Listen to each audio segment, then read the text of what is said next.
Greetings, and more greetings to you, good people. My name is DJ Holly, and welcome to 0.5 Creative Studios. Chitubu che content, chitubu chisingapwe, chitubu chinonwane munhu wese, chitubu chakavenekwa, chikaongororwa nana mazvikokota kunzi aiwaka. Chitubu ichi chine content iri healthy, content yakachena, yakakodzera kunge chikonsumwa nemunhu akaita kunge iwewe. Ndosaka pana pamuzuva nhasi. So if it's your first time here, dzvanya subscribe button and the notification bell so that you don't miss out on any exciting content uploaded. Kana ungowagara uri mugaro wepanapa, ndangokutenda ndangoita sei nekukurumidza kubhadhara rent. Vanhu vacho havasi kuneta, vanhu vacho havasi kudzokera kumashure, and vanhu vacho vari kutoda, and vari kutoda zvekutodaro. One. Ndogara ndichitaura panapa kuti kana une nyaya yaunayo yaunenge uchida kuti ndifambire, ndishayire chifoni, ndisendere chilinki, ndisendere mavideos, ndisendere mapicture, toita sei tofambira nyaya. Nditika namba dzangu ndidzo dziri apa, nditika dziri kubuda pasi apa, toita sei tofambira nyaya dzacho. Ndo ndataura izvo ndikati kana une business raunaro rauda kuti tikushambadzire, ndibate futi, tiite sei tifambire nyaya dzacho handitika. Saka panapa ndine a small video clip randatumirwawo na someone hameno kuti riri kuti chi. I'm just joking. There's a guy talking about my fresh elections. Hanzi tirikumada and tirikumada right now. Distance iripo necamera is very far. You cannot really see kuti ndiani, but what I can say is kana uchiziva siya comment section handitika. So before I jump into the clip, ndingotaura kuti kana uchida kuvhura an account neFNB usina working permit, bata Michael namba dzake ndo idzo dziri pasi apa handitika, okuitira nyaya dzacho, okufambira nyaya dzacho handitika. Kunyange kunyika yauri ukangoda kuvhura account neFNB, Michael aripo andasei anokusotera zvinhu zvako handitika. Saka rega tipinde muclip redu tione kuti zviri kufamba sei, zvakamira sei, nekuti pari kupisa. Ndaona panakidza zvapo, ndaona panakidza, hanzi ndaona taenjoya. Mawani chaicha ya chirongo baba.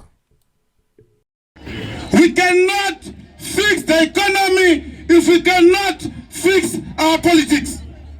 Is that clear? We cannot fix the economy if we can't fix our politics. Hatikwanisi kugadzira upfumi hwenyika kana tisina kugadzira zvematongerwo enyika. We cannot fix the economy until we fix politics.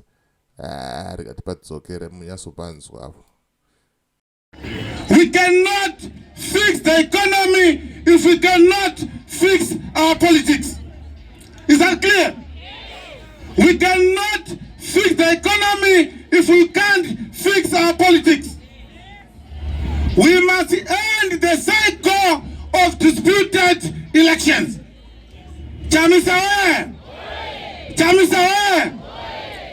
here in Zimbabwe, sifuna ama fresh elections now. Now yacho ine mtsindo baba. Now yacho ndekuti tikutomada and tikutomada nekuti nyaya iyi hanzi haina kupera. Saka tikutomada izvozvi zvamanje. Hamene kuti nyaya yema-fresh elections muri kuti wochinayo. Vamwe vari kuti ariko, vamwe vari kuti hakuna, vanhu vane maonero akasiyana, vanhu vane mafungiro akasiyana, but mukuru aritaura kuti tirikumada now. Mawanda akadzoka kumashure. Dzokororo hanzi dzokororo ine simba. Sifuna ama fresh elections now.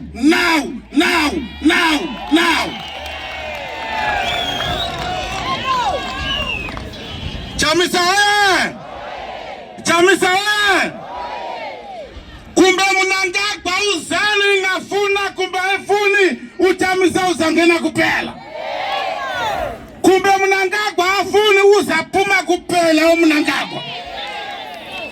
Right, reka ndingobatsirawo our Shona people, our Shona guys who does not understand, who do not understand isindebele.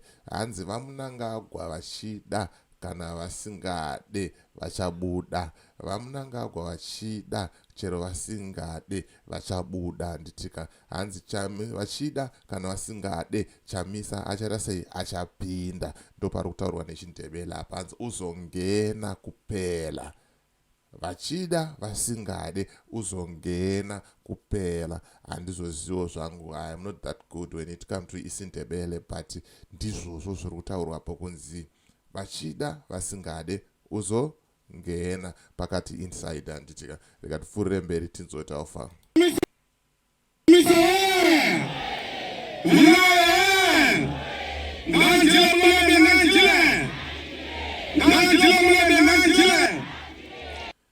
Iyo inenge yanga ya language yekubinga iyo. Binga from binga. Right, ameno munoti chiine nyaya iyi. Because right now sadhiki iri kugadzirira kuzogadza mukuru wenyika, President Emerson Mnangagwa, kuti vaite chairperson wesadhik. Yet people, they are still moving around, they are still talking about fresh elections, kuti tukumada zvamanje manje. Handizoziva hangu kuti chii chiri kuitika. Ma comments, they are very mixed, a lot of mixed feelings.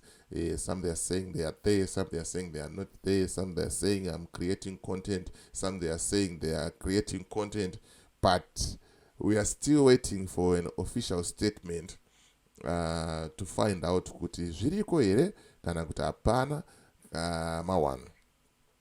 Mawana nditika. Saka inini munongozari pachitubu panapa ndinongoya neumbowo ndokupai zvoita kwamuri kufuga kana kuwarira, kuzvitambira kana kusazvitambira, izvo zvakwe izvozvo handitika. But nyaya ndendaita sei ndendakupai, ende ndendaita sei ndendakuonesai handitika. Saka siya comment mucomment section wotaura wewo mafungiro ako kuti iwewe ne 2 cents dzako iwewe unofunga sei.